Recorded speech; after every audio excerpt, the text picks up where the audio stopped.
What we're going to do now is spend the rest of our time, and we did really good. We got about 45, 50 minutes, so I think it's going to be a good conversation. You know, as I said earlier, you know, one of the strengths we've had with 10 at the Top and what has worked is getting input and engagement from people across the region. And I think last year when we did the forums, we had panels. Some of you were on those, and they were very good providing information. But at the end of those, I got a lot of people saying, well, you know, I had lots of thoughts and lots of ideas that we didn't have time to get to. So what I wanted to try this year, at least with this one, and if it works, we'll keep doing it. If it doesn't, and you see panels next time, you know maybe it didn't work. But is to spend this time in more of a group discussion on this issue.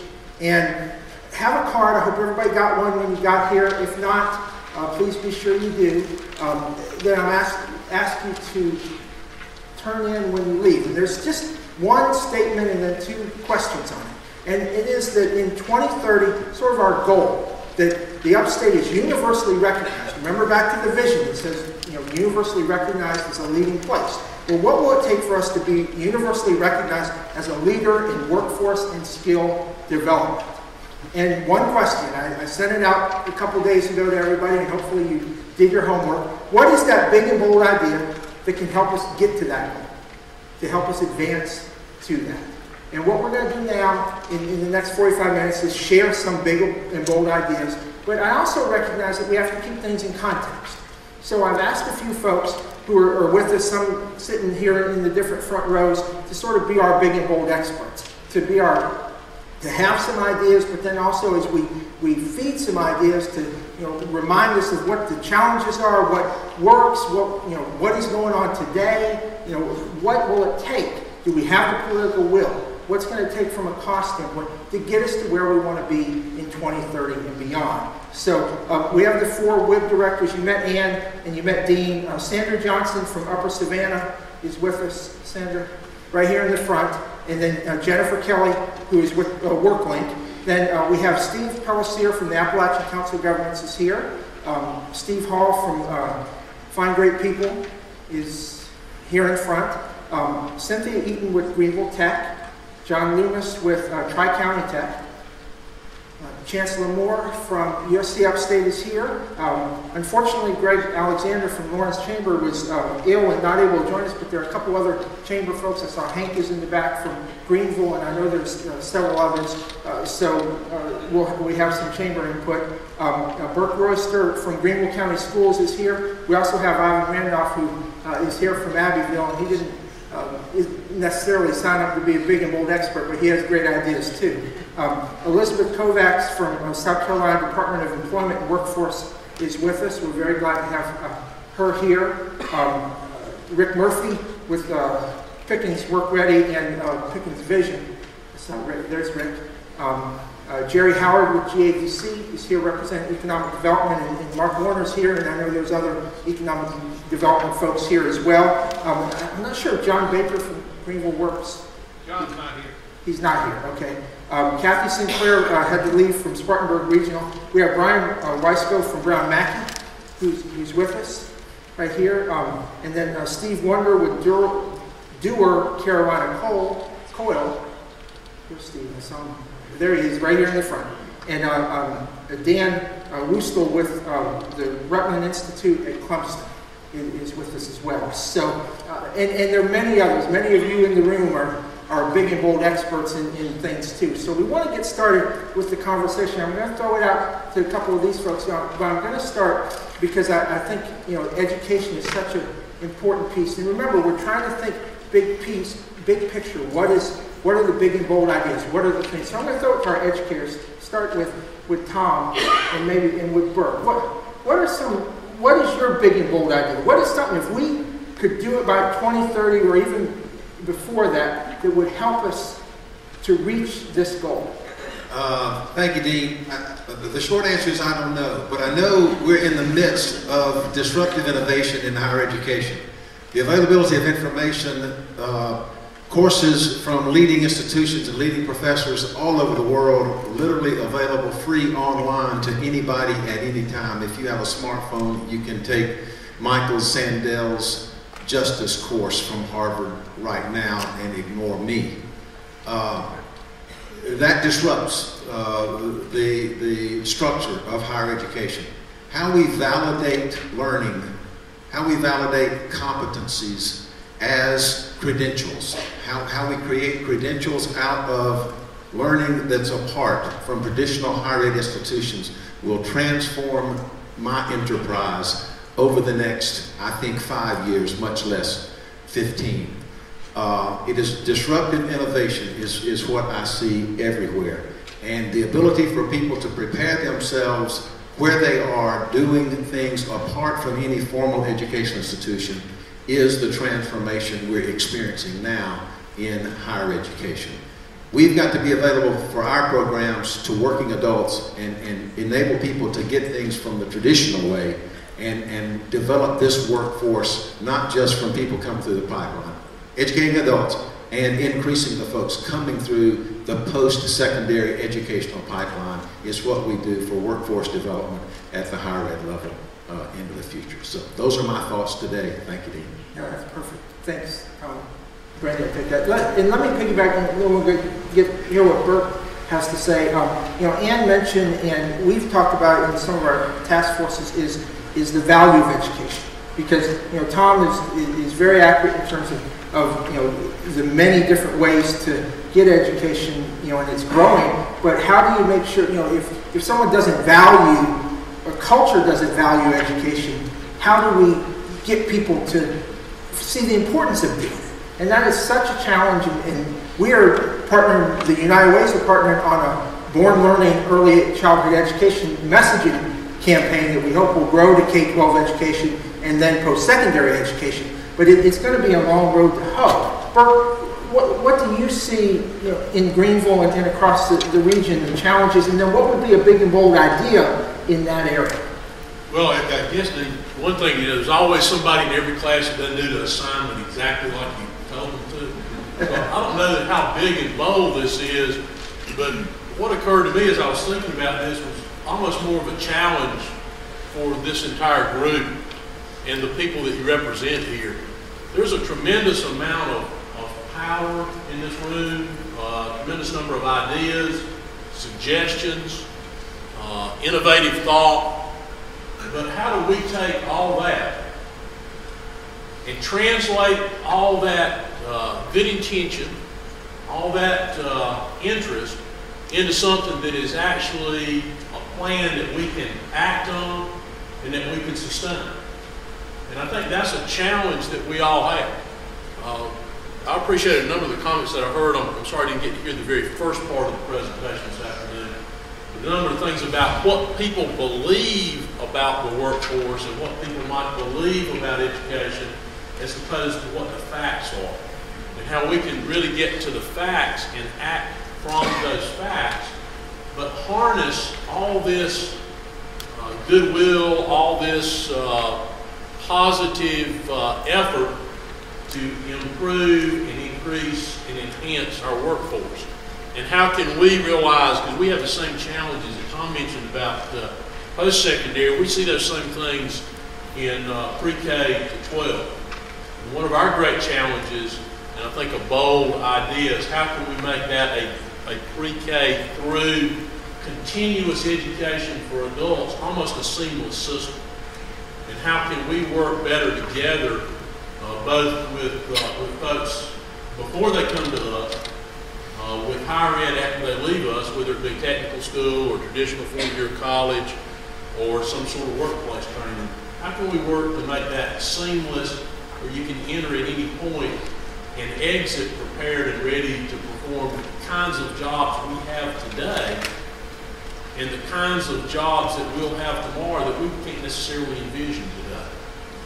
One thing that struck me, we went down to spend some time with folks at Michelin a week or so ago, and one thing that struck me was how much their process has changed. And there may be somebody in here from Michelin, but if I remember their numbers correctly, they now employ 1,000 people, producing far more tires than they employed 3,000 people to produce 10 years ago, because their workplace has changed that much.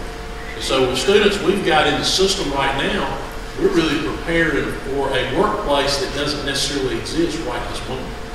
And we like to talk about with our people that we're preparing students, we're preparing young people for a future that we'll never see. And so we have to be very adept at trying to foresee that future to try to adequately prepare people. And we think a lot of the key to that is preparing them in soft skills and those things that enable them to continue to learn throughout their entire career, whether they're 21 or they're 61.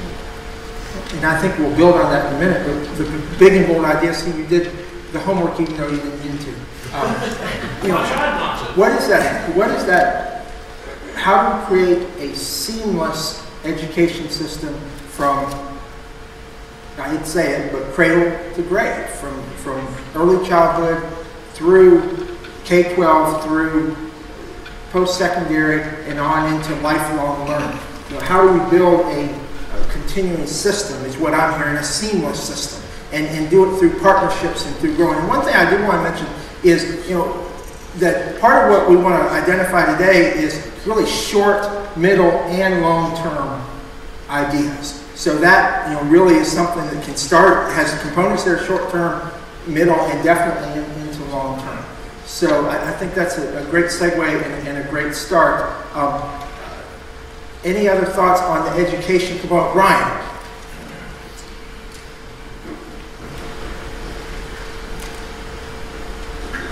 I think one of the components that we are missing in America I think we're educating our students well.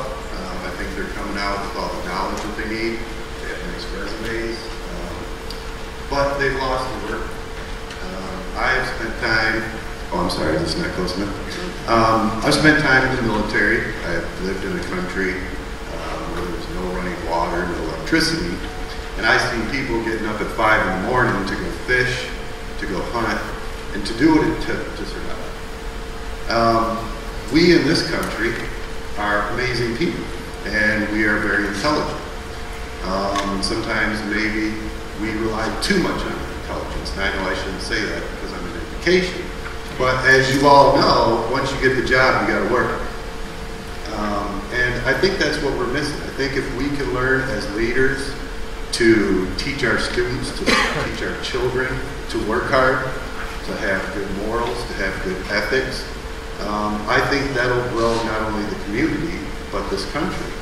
We have these things now at my school. We give out these iPads to all our students, which they're amazing because when I was in school, when you were in school, you'd have to go to a library and it'd take you probably at least 3 or 4 hours to write a research paper because first you had to find the books, then you had to read through it all to find the material you wanted, then you had to write it down, and you know the story. Now you just pop it with your finger, you get everything you want. So we have to take the new school way of learning and we have to apply it to the old school way of learning. We have to have good work ethic, and we have to be intelligent, and we have to keep up with everybody.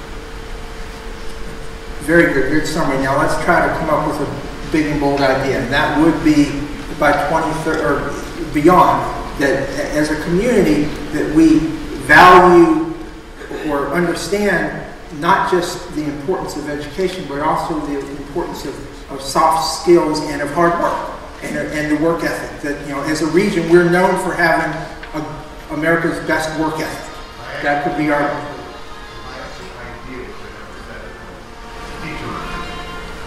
Teach them to fish. We've heard that. Anybody who was at the Greer Chamber heard an amazing story about that from someone who, you talk about someone who's had challenges, was born with no arms and no legs, and he got a law degree and is having a great career, and he's a competitive long-distance swimmer.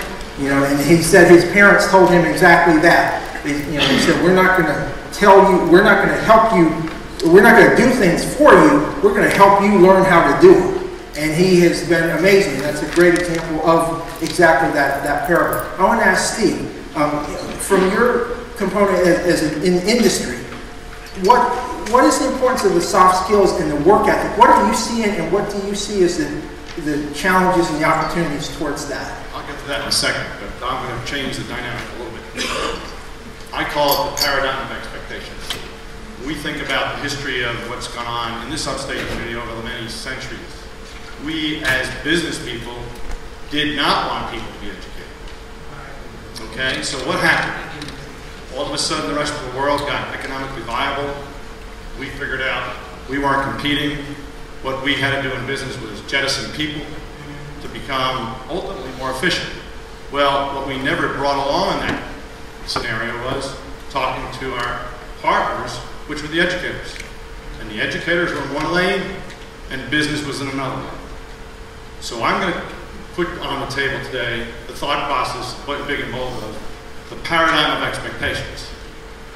What do we in business, and oh, by the way, there's a lot of great people here. How many people actually run a business in this meeting today? Look at the percentage of the folks here. That's a self-telling thing right there. Where are the business people? We are ultimately the purveyors. Why do we go all get educated? There's a purpose to education. What is that? Is it just to be educated? Educators will tell you, boy, there's a lot of guys at Harvard and a lot of great places, education for education's sake. But the reality of it is, education has a purpose. Where we lost the purpose is we didn't tell people, you have to have that purpose to get a job. Oh, by the way, business created its own monster. We did not want people to be educated, and then the world changed, and now we all of a sudden figured out we don't have the skills. Well, why don't we have the skills? Because we didn't purvey them. However, that's the bad news. The good news is it's changing, and it's changing extremely rapidly. My offer to the folks, and I applaud several people in this audience who are already doing it. Ingo, his history at the hospital, he had to challenge the community to develop the infrastructure so he could have viable workers in the health sciences and health services business, so he partnered with whom else? The career educators. Did a wonderful job. We in the manufacturing world are doing a lot of great things, but candidly, it only has historically been in the career education field where business connected, okay? We're business connected. Well, we're embarking on a departure of that, and that is businesses now have to set the expectations that we have to be engaged, not just with the career educators, but with everybody, K through, all the way through. So my challenge and thought process is change the paradigm. If you're in education and you're not getting input from your business community, you better go get them, because they're the ones that ultimately are going to serve your needs and vice versa. So there's part one. The other thing I talk about, expectations of the schools. In the historical past, did we ever ask a school to come into our businesses and learn what we need to do? Clearly, the career educators did that and are doing a wonderful job of that. And oh, by the way, a lot of that's already started and in place. There's a lot of great foundations that have already been built to do that. But clearly, challenging, and I know the folks, and I'll talk about the EEDA and the REC in a second, but the reality of it is that's starting to happen. And what you really need to do is the force multiplier of that is get more educators engaged in business on a day in, day out basis so they understand these compelling needs. When we talk about soft skills, do you teach soft skills or do you practice soft skills? I would venture to say to you, if a child is in school and is not participating in some kind of extracurricular activity, that's where they learn soft skills. How they interact with each other, that's how they learn soft skills. Mentored and coached by educators as well. So, sorry? What do you find about what you just said? Sorry. What, you just said something. I didn't understand. What do you mean by your statement? The soft skills? Yeah. How to communicate with each other, how to look somebody in the eye, How to teach our skills. how to understand somebody else's point of view, how a team works collectively together. All of those fundamentals that we all have experienced in our lives, but never really did that. So when I ask an educator, are you doing collaborative learning with taking 2 and 3 students doing something together? Guess what? They're learning soft skills by just doing it. And as opposed to that poor kid, or good kid, however you want to perspective, who's just playing on the computer and not interfacing. Because when we go to work every day, we don't just sit at a computer. We use computers, but we work with people. And so that dynamic, again, setting that expectation of how you develop soft skills in everything we do. Kids sitting there fixing. But we have to set the expectation. Okay? That's the difference. That's the paradigm. change the expectation of what you want. The third one is expectation of parents and students. You know, many of folks who come from this community, especially when we talk about the workforce skill gap, are we talking about the top 15, 20, 30, 50, 60%? No, we're talking about the middle to the second half of our educated children, or lack thereof. We're not talking about the kids that are going off to college because they're all being nurtured by everybody in this room. Their parents are doing a wonderful job. It's where the parents aren't doing a wonderful job and expecting the schools to do the work. So, again, business community has to set expectations of the educators, of themselves, but also when your employers, you talk to your employers or your employees, are you setting expectations of your employees? Are you participating with your children in their IGP plans? How many folks know what an IGP is? How many folks don't know what an IGP is? Okay. It's one of the best things that have ever happened to our community in the sense that the state, several years ago, developed a process called the EEDA. And I'll defer to the folks who know those acronyms better than I. But every student in South Carolina now is expected to have an individual graduation plan, which they have to work with their counselors, their teachers, and oh, by the way, their parents, although that may be a struggle sometimes. So the expectation is there's now a vehicle or a process for educators and students to figure out a path to go through their educational process. And there's a purpose to it. And if your students or in your community are not actively engaged in that IGP process, set the expectation. You need to participate because that's the foundation where kids can actually start seeing a vision of what life can be through the vehicle of getting an education to get something. Again, the paradigm of expectations. Little public announcement, Ms. Van. At what age are they starting these IGPs? And I would say to you, that's where it starts to become, not late, but we as business have to be involved in the early time frame of those children, the K through 5s, because lots of the kids don't have that point of reference. So when they get to see the fireman, that fireman, what did you do to become a fireman? They may not get that from their parents. And that's the community that we're actually having to change. So the business community has to help in changing that expectation so that by the time they become an 8th grader, they have some reference points. Because the populace that we're looking at is not necessarily the folks that are already being nurtured in nature. So. Steve, you threw a lot of things out there. I want to ask, we have a couple of folks from the technical colleges here. Cynthia and John is back here. Now, the first thing that you talked about is that direct discussion with the business community and the school, especially the skills at the technical colleges. Let's, Cynthia, I want to hear from you and John, what you all are doing and how that works and what are some of those. And I know Carl is here with the apprentice program. I want to hear about that too. I don't know how to phrase this as a big and bold idea, but I will just say this. South Carolina has a fabulous, fabulous workforce and fabulous assets. And my big and bold idea is we all work harder together to leverage what we're already doing in a lot of respects. And let me just tell you one thing that's going on, and I'd love to see this little seed grow across our region because in just under a year, I've seen some great rewards from that. And that comes from a collaboration. Workforce development is responsibility of the entire community, not educators, not employers, not the school district, not the technical colleges, or the senior institutions. And we've been very fortunate in Greenville to have put in place a model that was created and received some funding through the National Fund for Workforce Solutions. And this is based on a public-private partnership that brings many people to the table. It's an industry-focused and an individual employee-focused initiative. So there are two focuses, two clients, the industry and the individual person. It's sector-based, so you can work on looking at the skills common to a sector, and we're looking at the transportation industry. And it brings together a funder collaborative that's both public and private partners. And a lot of those people are in the room.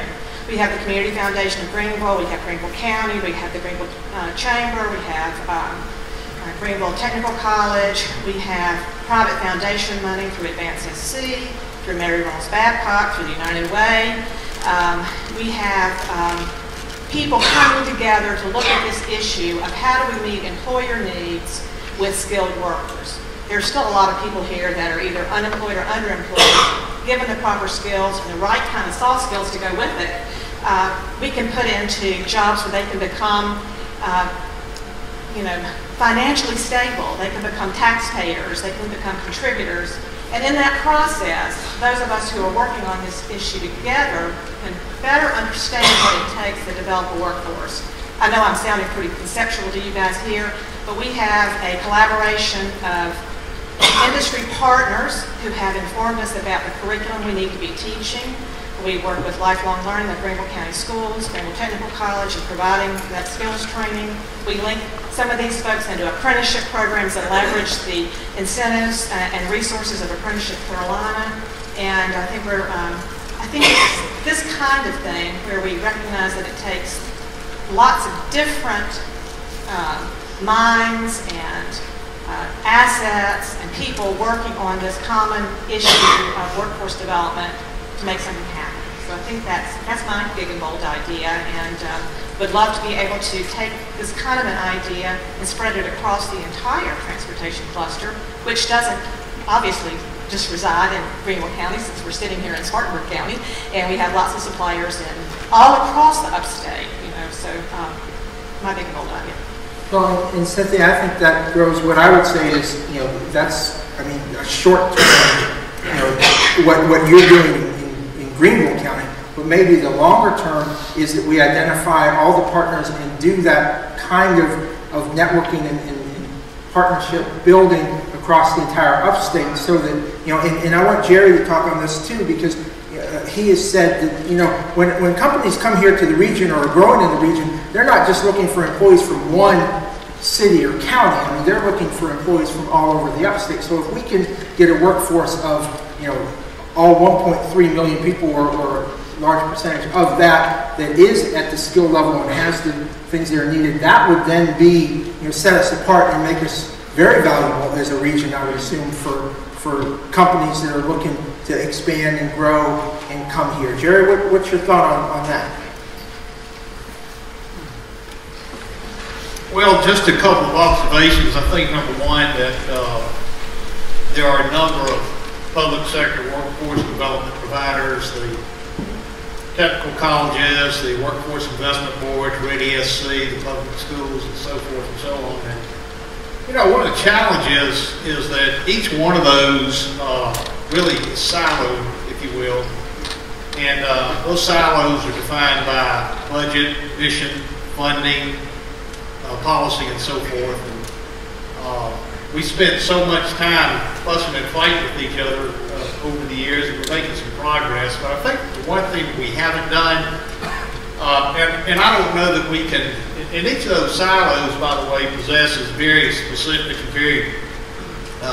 very good skills, resources, expertise to address this whole issue. And I think one of the things that we can do that we have not done is simply, I don't know that we've identified the problem. I bet that you could ask representatives from each of those organizations, what's the issue, what is the problem, and you would get a different answer depending on what their mission or their policy or their organization is supposed to do. So I think the first thing we need to do is let's identify what it is that we're trying to accomplish, what's the problem, and let's go find some solutions and implement those solutions. So rather than trying to tear down those walls and reorganize and have different sources of funding and messing with everybody's mission statement, I think what you do is you identify one strategic objective, an overarching objective that we're all working towards, utilizing the specific resources and capabilities of each of those organizations. And I think we've made some progress in that area. We're not there, but we're starting to do that piece by piece. And to me, that's just a big part of it.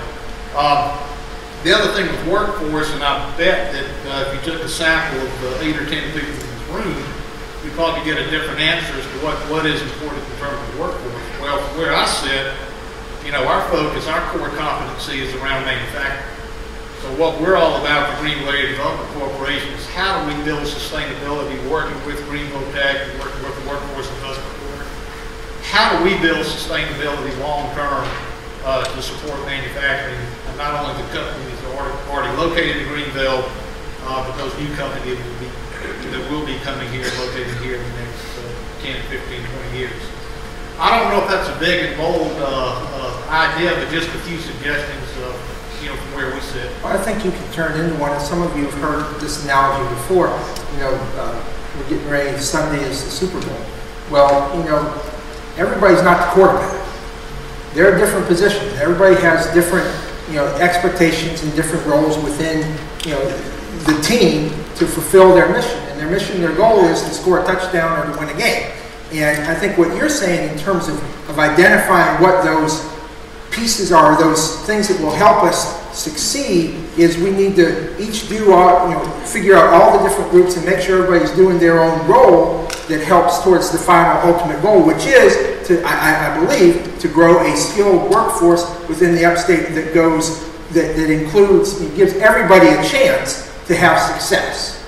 Well, yeah, and the other thing, and look, I'm not, Greenville Tech does a great job, and our Workforce Investment Board does a great job, Red SC does a great job, public schools, but, the fact is, we've got 650,000 manufacturing jobs in this country that can't be filled. We've got local employers, local manufacturers that are going as far away as Texas because they can't hire people locally. So as good a job as we've done, it's not enough. And we've got to figure out how to bridge that gap. Well, I think that's one of the reasons that this is a subject that, as Ann said, everybody's hot and heavy into these days. I wanted to hear a couple from Carla and John, and then also from Steve, some of your thoughts. Carla, talk a little bit about the intern programs and the things, the apprentice program that you guys do. Hello, good afternoon. My name is Carla Whitlock, and I'm part of the Apprenticeship Carolina program with the South Carolina Technical College system. I actually have the great honor to work with all the technical colleges in the upstate and all the counties in the upstate on helping their companies register apprenticeship programs. There are definitely some benefits to registered apprenticeship programs, one of which is a $1,000 state tax credit for companies. Companies also are able to formalize their job training processes. And as part of a registered apprenticeship program, employees come out with credentials. And one of the big and bold ideas that we're working on now is something that we refer to as a school to registered apprenticeship program. And how many employers do we have here? How many business people? Okay, good. How many of you guys have formalized training processes? How many of you want to start them young? This program actually does that. We're finding that a lot of our companies want to start to pick students out of the vocational career and technology centers at the high school level in order to introduce them to jobs, introduce them to particular skills that are needed. And we have registered here in the upstate 2 school to registered apprenticeship programs in the manufacturing sector. And we'd like to open up more of those in other industries, including IT, healthcare. But it's all about developing that viable workforce pipeline for businesses, no matter what industry that they're in. But that is one of the big and bold ideas we're working on at the state tech level. I'll be working with Greenville Tech on that within the coming weeks, and working with Tri-County Tech right now. So that is one of the big and bold initiatives because we see so many of our companies that are already here and that are also looking to move here that want to pull from that group of high school students. So that's one of our big and bold initiatives that we are working on right now. Thoughts or comments on that, and then we'll go to, yes, in the audience. I wanted to ask a question to Josh. During his presentation, he talked about the aerospace industry in Texas. At what grade level did they approach the school to incorporate the collaborative? I believe those were 8th graders, and they took it in the high schools as well. So those, when you talk about those 24,000 students, they're starting in 8th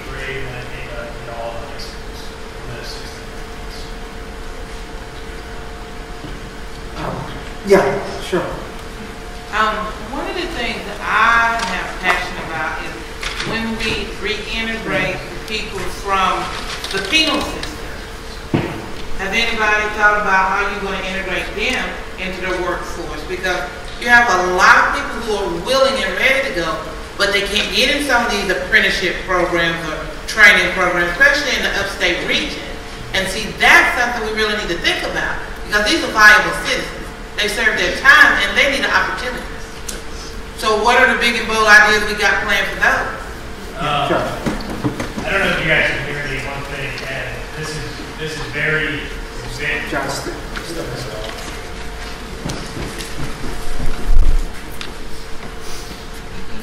All right, sorry. So this is very, very new, fairly cutting edge, and regarding ex-offenders. I don't know how many of you are familiar with Gallup. But Gallup is the national polling. You know, almost every survey you see is Gallup. Well, Gallup also does something called Strength Finders, and the Strength Finders assessment typically, I mean, I don't know how long Gallup's been doing it, it's maybe a decade or more, but for a long time, those Strength Finders assessments have been for corporate executives, high to mid-level management, where you get to really sit down, take this assessment, understand what kind of thinker you are, how you work with a team, you know, how you analyze information, how good you are at critical thinking. Well, Gallup has actually started to use Strength Finders as it is and actually put ex-offenders through the program, asking those ex-offenders to complete their Strength Finders analysis. And those case managers that have been working with those ex-offenders place those individuals and talk to companies, not about a resume, not about work experience, not about any of that stuff. They talk purely about their Strength Finders, what these people are good at. And I think their placement rates are even 80%, the retention rates are even better. So, you know, for me, one of the big questions I have, and one of the big issues that we all share, regardless of what funding stream we represent, and regardless of, you know, what little bucket of you know, workforce development or education we're supposed to be impacting, is in every community and as a country, we're wasting human capital. So we're wasting human potential. That kid who's sitting, you know, playing video games for 15 hours a day, we're wasting his potential. So the question, you know, the question that I have is, what do we do, you know, to impact that? How do we find better ways, you know, to measure human beings? And that's what, you know, that's what you're talking about. Is it a 4-year degree? You know, is it badges? Is it credentials? How do we talk about, you know, what that person is capable of, what they can do in the workplace if we, outside of these narrow confines of degrees and credentials or resumes? Well, basically what I'm saying is, how do they get employed? Because you give them the application and you ask them the question, do you have a criminal record? If they say yes, their application goes in the trash can. Yeah, and I think those are questions that we need to start having conversations with employers. Exactly. Because employers need to think about why that's a standard practice. And in some cases, it's law. But okay, we'll go to a big and bold idea on that in a second, but Brian wanted to make a comment. I think the only way that's going to happen is for people to change their mindset. You know, back in the day, whatever that means, if you got in trouble when you were a young man or a young woman, they took you to your parents and you got a good whooping, and you learned your lesson, chopped some wood, and you got over it. Now, if you get in trouble, they send you straight to jail, and then you get on this computer system and you got no chance, right? That's basically what happens. So we have to, as a community and as a country, realize that people need second chances. It's not, you know, it's not about building some big policy or some new law or anything like that. It's about us as people saying, you know what, people deserve second chances. And until we do that, it won't change. Well, I know there are statistics, you know, that show that if someone who has a criminal background gets back into the job market, I mean, they obviously are no longer, in most cases, are much less likely to be reoffenders than people who struggle and have a hard time in that area. Fred and Darren both wanted to make a comment. Randy, if you could go up there. I'm going to speak very loudly. I think you can hear me from here. First of all, I'm so excited to see a room full of people here looking at this challenge. This is great. Number two, I'm going to say, I believe we've heard the answers from the folks that are here today.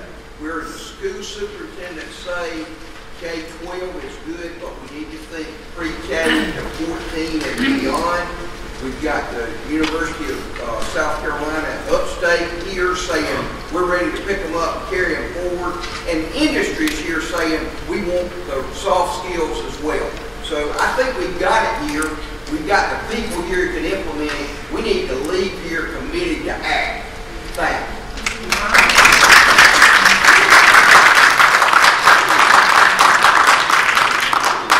You're elected. Okay. Darren. Hi, I'm Darren Goss with the United Way of Greenville County, and we have a mantra at the United Way: what gets measured gets done. So it's about results, and it's about results accountability. And so my big idea or big goal is to put a premium on a performance measure, which is job placement.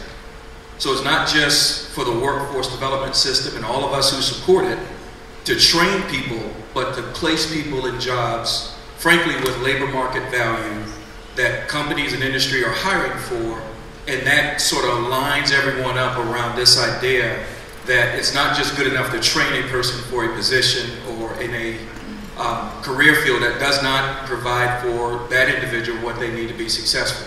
The other piece that I think is probably sort of missing from the dialogue that I think Josh hit on is the whole idea of policy that really, there's policy in our state that really restricts innovation, that really disincentivizes people from actually engaging in the hard work of career and skill development, that I think we need to look at comprehensively as we endeavor to do these things. So I think we really need to look at top to bottom, everything from SNAP employment and training to all of the things all of the resources that we bring to bear on trying to close the unemployment gap, but we're not really addressing that. And I think that's the policies that undergird this sort of system that disincentivizes people as well as organizations from doing the hard work of placement.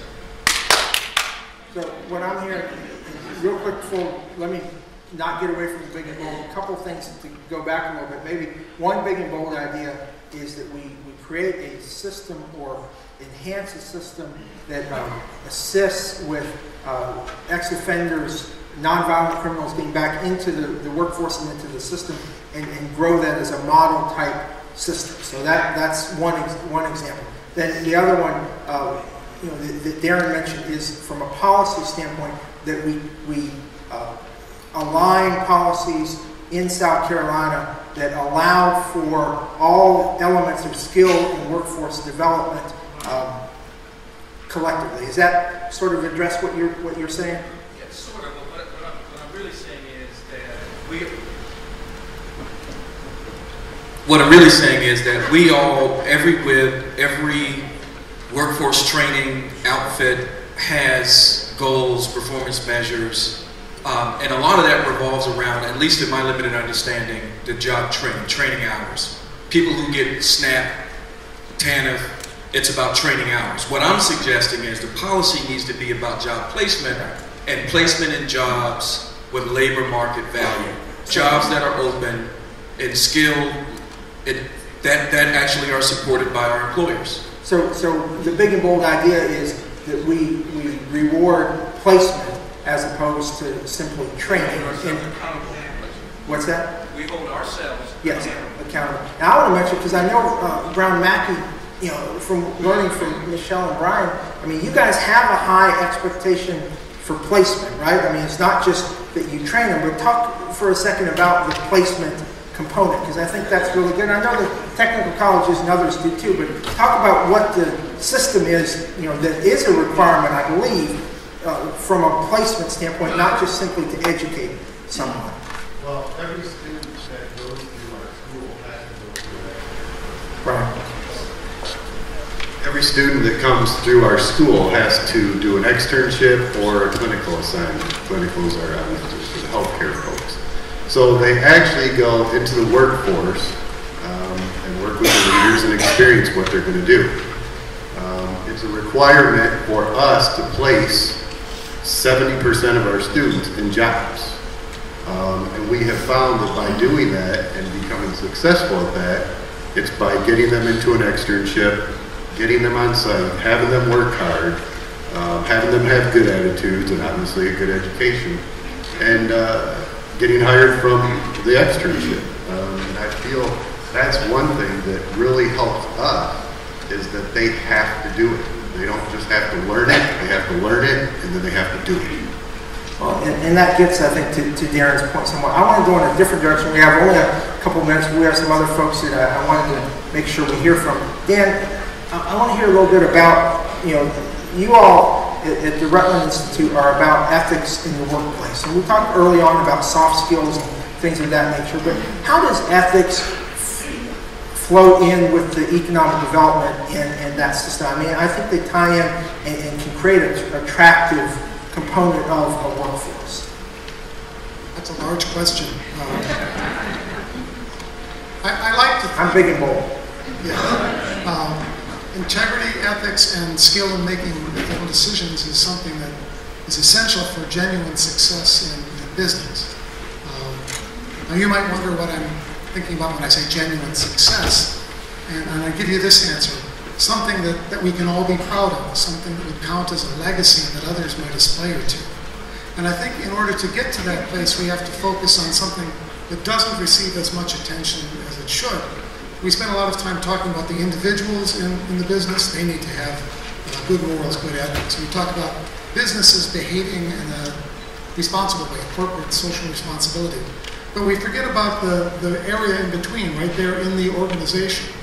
And I think it's important for the people coming into an organization, the people who manage it, to recognize that there are reciprocal relationships between people who are running it, the people who are doing the work. And when those are robust and respectful, you have greater productivity. And you're also doing something that is genuinely useful to the people who are entering the workforce, which is something I heard in what you were saying. You don't want to think about workers as just cogs to put into the system. They're people, after all, which is one of the reasons why the point about the paradigms earlier and the soft skills, people skills, is so very important. Ethical decision making is one of those skills. So the big and bold idea is that the Upstate is universally known for having the ethical workforce. You said the word, I lost it. But ethical, what's it? Genuine success. Is that? Well, I like the sound of that. Good. All right. You have a comment over here. Well, so Southern Illinois University currently, I used to be university currently known for its baseball team here in Seneca. The size of the problem is not small. 63% of freshmen entering high school in South Carolina fail to graduate. 65% of college freshmen fail to graduate within 5 years in South Carolina. I don't have a figure for technical colleges because I didn't study that. But the real problem is that about 40% of the college seniors, when they graduate, can't find a job within 12 months because they're not prepared. Now, in the good old days, the liberal arts people used to go off to a bank and get a one-year training course. Banks aren't doing that anymore. The kids are not prepared. A very wise professor once told me the only letters that matter after your name once you graduate are J-O-B. We spend 70% of our high school money in South Carolina on college bound. That's because of college bound pressure. Perhaps businesses ought to go to the school boards and start applying some pressure. Thank you. Last comment I want to ask, okay, all right, go ahead. I'm Connie Lansel, and I'm from junior achievement. For about 100 years, our goals have been to prepare K-12 students for to be qualified workforce. I think the problem has clearly been identified. I think what we're trying to look for here are some solutions, and I'm hoping that JA can be part of that solution provider. But the things that seem to me that are missing, that we find, are the consistency and the sustainability of a program that moves kids all the way through, that educational element of it. And then trying to figure out whether or not it's working. And to Darren's point about tracking, about the metrics and tracking the results, I think that's where we find it difficult. And what we're finding, for example, is that everybody is calling now for more and more metrics, from the United Way to the foundations to everybody else. And they're right to do that, absolutely right to do that. The problem is, whose job is it to figure out whether the programs are working? And we will do our best if we can have access to some statistics to figure out whether our programs are working. Nationally, we're doing it. Locally, and I mean not just here, but all over the place, that's the challenge. So I would love to be able to see some collaboration on trying to figure out via statistics and metrics, all the way from the little ones all the way through, whether or not we can have a consistent, sustainable program that's actually working. And Connie, I think that's a great comment in terms of the value. Burke, I won't even talk. I want to hear from you rather than me. Go ahead, Burke, and then Steve, and then we're going to have to wrap up. We can talk for another hour. And those of you that were here last time, I don't think some of this will be news to you. Often I go places and I hear people quote statistics that are inaccurate. I'm not sure, sir, where you got your information. The graduation rate in South Carolina is way higher than 40-some-odd%. There is no financial analysis that I'm aware of that tracks how we spend money, whether it's spent on college prep or tech prep, and I'm pretty familiar with all the financial analysis that is done on public education in the state of South Carolina. So I just have to stand up and say, when I'm in a group like this, you hear people put out those statistics, I need to know where they come from because they're not accurate. The graduation rate is about the inverse of what was quoted. It is not perhaps where we would like it to be. The other thing you need to know about it is it does not include students who graduate from high school in more than 4 years. So if you come back for a 5th year, we have a pretty high percentage of those that didn't graduate in 4 years that come back for a 5th year. It also does not include GED. So if you leave and you go to take a GED, you're not included. You're counted as a dropout and a non-graduate. Well, if that's not a general equivalency diploma, we have to quit issuing. So when you see those statistics, they're wrong. The actual high school completion rate is higher than what is reported, and even the reported one is much higher than 40%. Ours in Greenville is above 72%. Statewide, it's above 65%, but I don't remember the exact state statistic.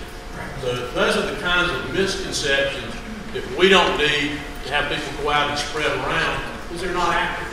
Right. No, and I agree, Burke, and thank you for that. But I do think what we need to focus on is, how we grow our job force, and that's what and graduation rates, in some respect, play in that, but don't totally play in that. So the thing that is most important to us about that is really a high school diploma is the starting point, not the stopping point. And to get a meaningful job, they have to have something now beyond a high school diploma. Whether that be a certificate in the area, a badge, or badges, or a 2-year degree or a 4-year degree. They need to have a student leaving school now needs to have something beyond high school diploma. All right, I'm going to give the last word to our job placement organization. Steve, I want to hear from your sense, sum up a little bit of what you guys focus with as it relates to all these things that we've heard today. Well, I've heard a lot about education, and I'm not an educator, so I can't help too much there. I would say this, it's interesting. My clients throughout the country there is some educational bias taking place. So not all education is viewed as equal. And so we are somewhat being limited on some of the education that's coming out, and a lot of the online version of that education is not quite registering with the employers as most valuable. So I just want to throw that out. Although I do think education is important. There isn't a role that we are asked to work on that a degree is not specified. But we are starting to see a lot more discrimination against any education. It's got to be a certain caliber and credential. In terms of, I've just been listening and wondering, well, what can I possibly add? The one thing that has been talked about is kind of the education from sort of the lower end and working the way through, and I think it sounds like everybody's on board with trying to solve that. The other end of the spectrum that I find that's interesting is I'm not sure we're taking advantage of our more mature workers. So that would be people that are in their mid-50s and up. And I'll give you an example of that. Just yesterday, last week, I had a client who was questioning why I presented an individual for a management role. When you do the math, he's 57, though we don't put that information out there. And the question was, well, how much longer does he want to work? And I said, that seems to be a strange question to me. My father-in-law is 75 and he's still working. And so the idea that at 60, 61, even 65, you're no longer valuable just doesn't make sense to me. So I had mentioned the dean.